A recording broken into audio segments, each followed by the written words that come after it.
ఏడాది team India captain Rohit శర్మకు good time నడుస్తోంది. ఆటతో పాటు ర్యాంకుల్లోనూ జోరు మీదున్నాడు.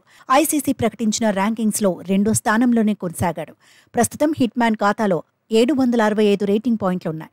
కెరియర్లో గరిష్టంగా 882 రేటింగ్ పాయింట్లను 2019లో సాధించాడు. అయితే హిట్ మ్యాన్ టాప్ ర్యాంక్ చేరుకోవాలని ఫ్యాన్స్ కోరుకుంటున్నారు. కానీ ప్రస్తుతం భారత్కు వన్డే మ్యాచ్లు లేవు. వచ్చే ఏడాదే వన్డే మ్యాచ్లున్నాయి. ఛాంపియన్స్ ట్రోఫీకి ముందో ఇంగ్లాండ్తో 3 వన్డేలు ఆడాల్సి ఉంది.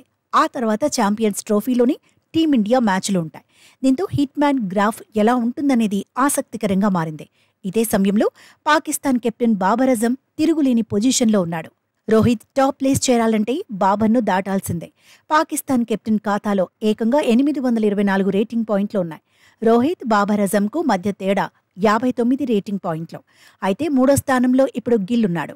గిల్కు రోహిత్కు మధ్య జస్ట్ 2 పాయింట్ల అంతరమే ఉంది. శుభ్మన్ గిల్ 763 రేటింగ్ పాయింట్లు సాధించాడు. విరాట్ కోహ్లీ 4వ ర్యాంక్లో కంటిన్యూ అవుతున్నాడు. కోహ్లీ సాధించిన రేటింగ్ పాయింట్లు 746. ఐర్లాండ్ ఆటగాడు హెర్రీ టెక్టార్ కూడా 4వ స్థానంలోనే ఉన్నాడు. కోహ్లీతో కలిసి 4th ప్లేస్ను పంచుకున్నాడు. న్యూజిలాండ్ ఆటగాడు డారిల్ మిచెల్ 6వ ర్యాంక్లో ఉన్నాడు. ఆస్ట్రేలియా ఆటగాడు డేవిడ్ వార్నర్ 7వ ర్యాంక్లో కొనసాగుతున్నాడు. శ్రీలంక ఆటగాడు నిశంక 8వ ర్యాంక్లో నిలిచాడు. ఇంగ్లాండ్ ఆటగాడు డేవిడ్ మలన్ 9వ ర్యాంక్లో ఉన్నాడు. సౌత్ ఆఫ్రికా ఆటగాడు డసెన్ 10వ ర్యాంక్లో సెటిల్ అయ్యాడు. శ్రేయస్ అయ్యర్ 16వ ర్యాంక్లో, కేఎల్ రాహుల్ 21వ ర్యాంక్లో నిలిచారు. బౌలర్ల ర్యాంకుల్లో సౌత్ ఆఫ్రికా ఆటగాడు కేశవ్ మహారాజా టాప్లో నిలిచాడు. ఆస్ట్రేలియా ప్లేయర్లు హేజిల్వుడ్ 2వ స్థానంలో, ఆడమ్ జంపా 3వ స్థానంలో ఉన్నారు. భారత్ నుంచి కుల్దీప్ యాదవ్ అత్యుత్తమంగా 4వ ర్యాంకును అందుకున్నాడు.